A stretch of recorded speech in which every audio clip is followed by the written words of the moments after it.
boy in the dark. Some places never forget, some places never forgive, and some places never let you leave. This is the story of a summer camp in upstate New York, a missing child, and a shadow that still waits in the dark. The Lost Camper Camp, Black Hollow, was built in the 1960s, a summer retreat nestled deep in the woods, surrounded by thick pine trees and a cold black lake. For decades, kids came and went. They roasted marshmallows, told ghost stories, and played in the water.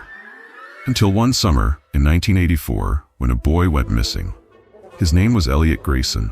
He was 10 years old, quiet, shy, always watching from the edge of the group. One night, during a game of flashlight tag, he wandered too far into the trees. They searched for hours, called his name, but Elliot never came back. The police combed the woods for weeks. No body, no footprints, no sign of struggle.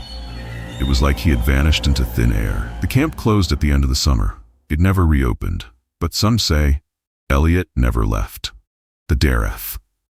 By the time Luke and his friends heard about Black Hollow, it had been abandoned for over 30 years. No one had set foot on the property in decades. No one except ghost hunters and idiots looking for trouble. Luke was one of those idiots. "Let's go inside," his friend James had said. "Just for 10 minutes, see if the stories are real." Luke didn't believe in ghosts, but when he stood at the edge of the camp, staring at the rotting cabins and the broken dock, something in his stomach twisted. The place felt wrong. The air was too cold for summer. The trees stood too still. And worst of all, the moment they stepped past the old welcome sign, everything went silent. No crickets, no birds, just dead air. The footsteps. They walked through the old dining hall first. The roof had caved in, tables were broken, dishes still scattered on the floor, untouched for years. "Hello?" James called, laughing. His voice echoed, too loud, like the empty rooms were listening. Then a sound, a single footstep, soft, right behind them. Luke turned, heart pounding, nothing there. But the dust on the floor had moved, like someone was standing there, watching, waiting, the cabana. They moved deeper into the camp. James ran ahead, climbing onto the porch of one of the cabins. "This was the boys' dorm," he said, "where Elliot slept." Luke hesitated. The inside was worse. Bunks still lined the walls, covered in dust. A few old trunks still sat at the foot of the beds, untouched. And then Luke saw it. At the far end of the room, beneath the only unbroken window, a single bed. The sheets were pulled back, like someone had just climbed out of it. And next to it, written in the dust of the wooden floor, a name. Elliot. Luke's breath caught in his throat. Then the whispering started. "He's still here." It was so quiet at first, like the wind sneaking through the cracks. Then it grew louder, more voices, more whispers. They were coming from under the bed. Luke stepped closer, pulse racing. The dust beneath the frame was undisturbed, but the whispering, it was right there. He crouched, slowly leaned down, and then a hand shot out, pale, small, ice cold. It grabbed his wrist. Luke screamed, falling backward. James rushed to him. "What the hell was that?" Luke's mouth went dry, because on his skin, where the hand had touched him, was a small black fingerprint. The last photograph. They ran, didn't stop until they reached the car, didn't look back, didn't breathe until they were miles away. Later that night, Luke checked his phone. A picture. A new picture. One he hadn't taken. A selfie of him and James, taken inside the cabin. And just behind them, a boy's face, pale, hollow-eyed, smiling. The screen flickered. Then, the picture disappeared. The camp that waits. No one talks about Black Hollow Camp anymore. It's still there, still waiting. And every few years, a new missing person report surfaces. A hiker, a thrill seeker, a ghost hunter, gone without a trace. If you ever find yourself deep in the woods and you see an abandoned camp, don't go inside, because some places don't forget, and some places never let you leave. That's tonight's story. If you've ever been somewhere that felt too quiet, too empty, maybe it wasn't empty at all. If you like this story, subscribe and hit the notification bell for more terrifying tales. And let me know in the comments. Have you ever heard a voice when no one was there? Until next time, sleep well.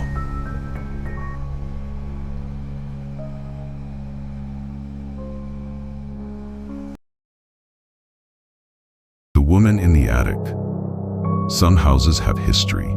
Some houses have secrets. And some houses never let go of the ones who lived there before. This is the story of a family in Massachusetts, a forgotten attic door, and the woman who never left. The the house on Pine Hollow Road. The Benson family moved into their new home in the fall of 1997. It was a beautiful old house built in the late 1800s, with creaky wooden floors and a charm that felt timeless. But there was something off about it. It wasn't run down, it wasn't haunted looking, but the moment they stepped inside, it felt wrong, like something was watching them. Their son, Daniel, was only 10 years old. He wasn't afraid of the dark.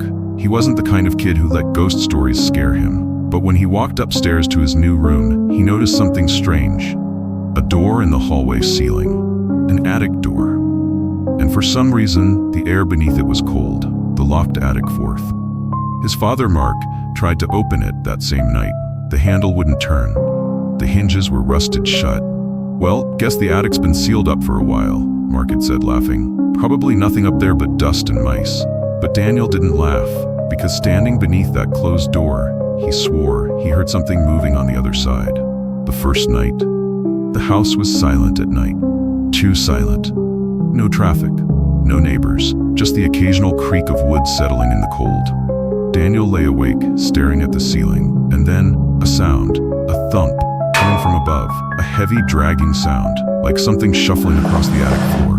Daniel pulled the covers over his head, heart pounding. He told himself it was just his imagination.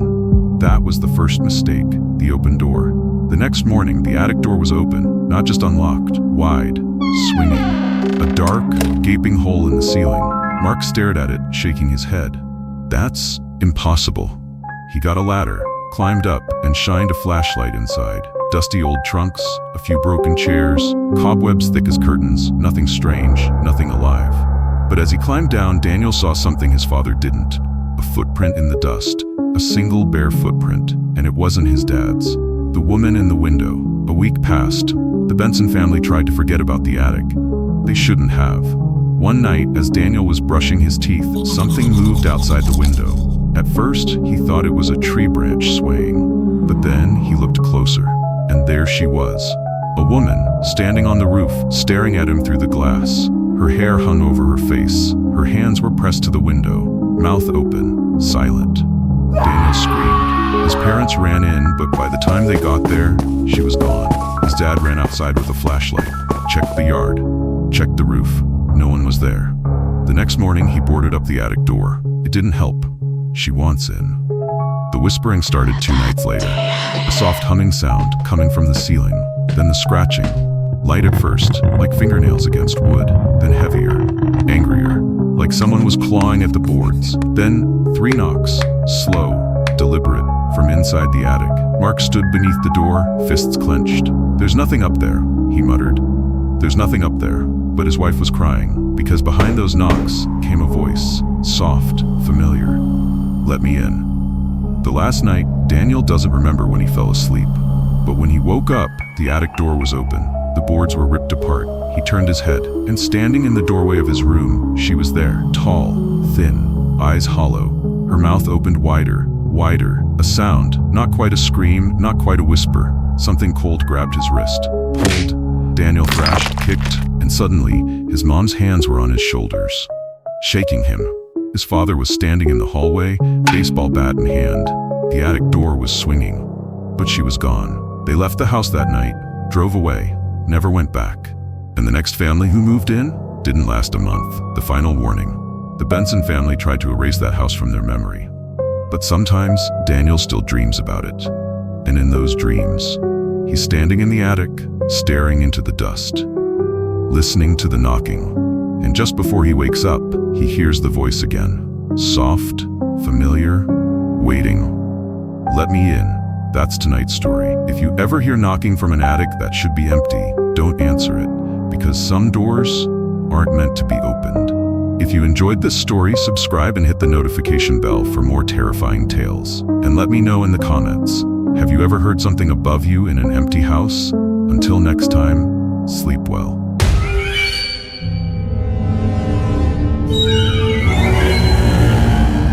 The unexplained train. You won't believe what happened. Some trains take you places, some trains bring you back, and some trains never let you leave. This is the story of a train that shouldn't exist, a passenger who never bought a ticket, and the terrifying truth behind the last ride. The train that wasn't scheduled. It happened to Jake Reynolds, a college student traveling home for Thanksgiving. His route was simple, Chicago to St. Louis, a 4-hour train ride. Nothing unusual, but when Jake arrived at the station, the departure board glitched. His train, number 407 southbound, was listed as canceled. Frustrated, he turned to leave. But then the speakers crackled. Last call for train number 407 southbound. Boarding now at platform 6. Jake froze. Platform 6 was empty when he passed it earlier. But now, there was a train. Old-fashioned, steam-powered, not the sleek Amtrak he was expecting. The conductor stood beside the open doors, silent, just watching. Jake hesitated, but the weather was freezing, and the idea of waiting hours for another train didn't sound appealing. He showed his ticket.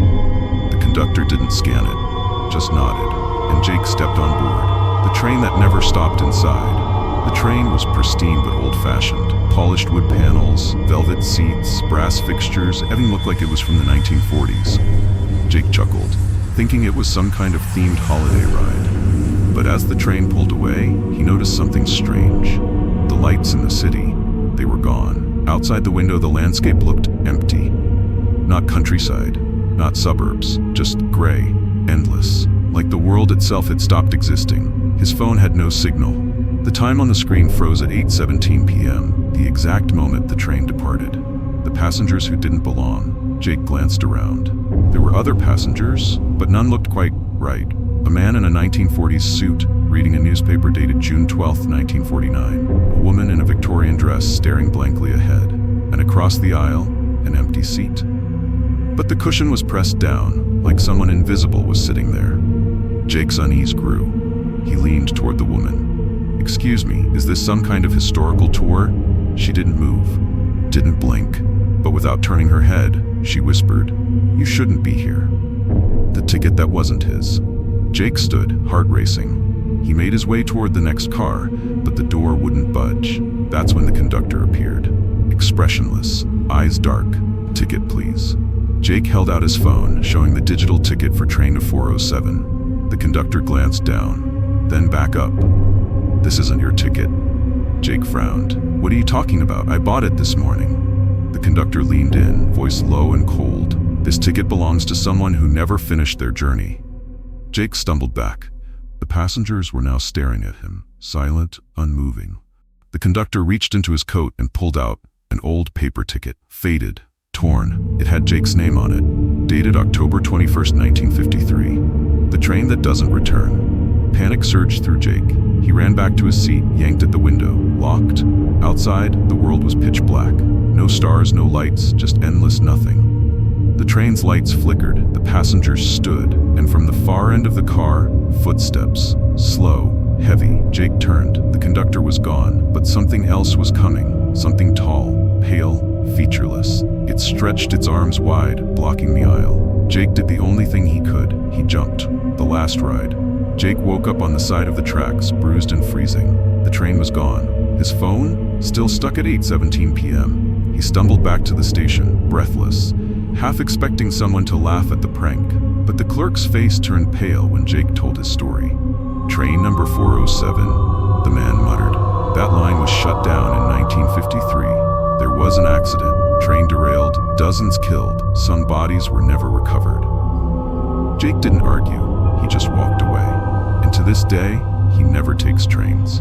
The final warning. Some say the unexplained trains, it appears only for those who are lost, tired, or desperate to get home. But if you board it, you'll never reach your destination. You'll become another passenger, another ticket that never gets punched. So if you ever find yourself standing on a platform and a train arrives that wasn't on the schedule, don't get on, because once the doors close, you can't get off. That's tonight's story. Have you ever experienced something strange while traveling? Let me know in the comments. And if you enjoyed this story, don't forget to like, subscribe, and hit the notification bell for more chilling tales. Until next time, sleep well.